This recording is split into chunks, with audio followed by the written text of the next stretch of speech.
ইরানে জাতীয় নিরাপত্তা প্রধান আলী লারিজানি এবং অভ্যন্তরীণ বাসিস মিলিশিয়া কমান্ডার গোলাম রেজা সোলাইমানি নিহত হয়েছে বলে দাবি করেছে ইসরায়েল। তবে এ নিয়ে ইরান কোনো মন্তব্য করেনি। ইরানে যুক্তরাষ্ট্র এবং ইসরায়েলের হামলা শুরুর পর থেকে নানাভাবে মিত্র দেশগুলোকে যুদ্ধে যুক্ত করার চেষ্টা চালিয়ে যাচ্ছেন মার্কিন প্রেসিডেন্ট ডোনাল্ড ট্রাম্প। হরমুজ প্রণালীতে সেনা পাঠাতে সাউথ কোরিয়ার প্রতি ট্রাম্প আহ্বান জানালে সিউলে এর প্রতিবাদে বিক্ষোভ হয়। যুক্তরাজ্য, জার্মানি, গ্রিস সহ ইউরোপীয় ইউনিয়নে কোনো দেশ যুদ্ধে না জড়ানোর পক্ষে তাদের অবস্থান স্পষ্ট করেছে। দেখুন সুব্রত গাইনের রিপোর্টটি। যুক্তরাষ্ট্রের প্রেসিডেন্ট ডোনাল্ড ট্রাম্প হরমুজ প্রণালী খুলে দেওয়ার জন্য আন্তর্জাতিক জোট গঠনের আহ্বান জানালেও এখনও কোনো দেশ তাতে সাড়া দেয়নি। এ অবস্থায় হরমুজ প্রণালী খুলে দেওয়ার সিদ্ধান্ত তেহরানকেই নিতে হবে বলে মনে করছেন বিশ্লেষকরা। হামলার ঝুঁকি বেড়ে যাওয়া ইরানের বিরুদ্ধে দ্রুত ব্যবস্থা নিতে মিত্র দেশগুলোকে চাপ দিতে মার্কিন কূটনীতিকদের নির্দেশ দিয়েছেন মার্কিন পররাষ্ট্রমন্ত্রী মার্কো রুবিও।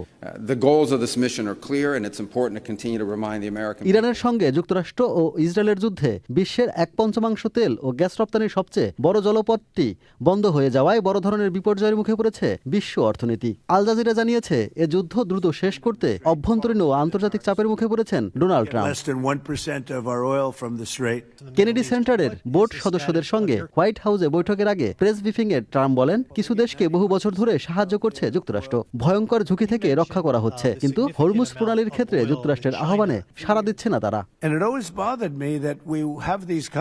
মধ্যপ্রাচ্য যুদ্ধ নিয়ে ইউরোপীয় ইউনিয়নের বৈঠকের পর পররাষ্ট্রনীতি বিভাগের প্রধান কাজা কালাস ব্রিফিংয়ে জানান, এই যুদ্ধে ইউরোপের কোনো আগ্রহ নেই। ইইউর কোনো সদস্য রাষ্ট্র ইরানের বিরুদ্ধে সামরিক পদক্ষেপে সক্রিয়ভাবে অংশ নেবে না। ইরানের জাতীয় নিরাপত্তা প্রধান আলী লারিজানি ও অভ্যন্তরীণ বাসিস মিলিশিয়ার কমান্ডার গোলাম রেজা সোলাইমানি নিহত হয়েছেন বলে দাবি করেছে ইসরায়েল। তবে এ নিয়ে ইরান কোনো মন্তব্য করেনি। এর আগে মুসলিম বিশ্বের দেশগুলোকে পাশে থাকার আহ্বান জানিয়ে খোলা চিঠি দিয়েছিলেন ইরানের জাতীয় নিরাপত্তা প্রধান আলী লারিজানি। বলেছেন, যুক্তরাষ্ট্র এবং ইসরায়েল ইরানকে ধ্বংস করার লক্ষ্যে এই আগ্রাসী যুদ্ধ করছে। ইরানের এমন কঠিন সময়ে মুসলিম দেশগুলো খুবই সীমিত মাত্রায় সমর্থন দিচ্ছে, যা দুর্ভাগ্যজনক।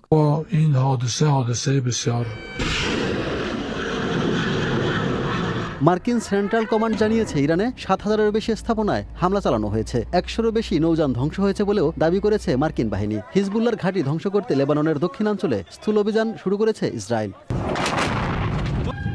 ইসরায়েল ও মধ্যপ্রাচ্যে মার্কিন ঘাঁটি লক্ষ্য করে পাল্টা হামলা চালাচ্ছে ইরান। আল জাজিরা জানিয়েছে, গোটা ইসরায়েলেই আশ্রয় পড়ছে ইরানের ক্ষেপণাস্ত্র। শব্দের চেয়ে দ্রুতগতিতে ক্ষেপণাস্ত্র আঘাত হানায় সাইরেনের জন্য পর্যাপ্ত সময়ও পাচ্ছে না ইসরায়েল। তবে বেশিরভাগ ক্ষেপণাস্ত্র আকাশে ধ্বংস করার দাবি করলেও ধ্বংসাবশেষে হতাহত হচ্ছে অনেক ইসরায়েলি।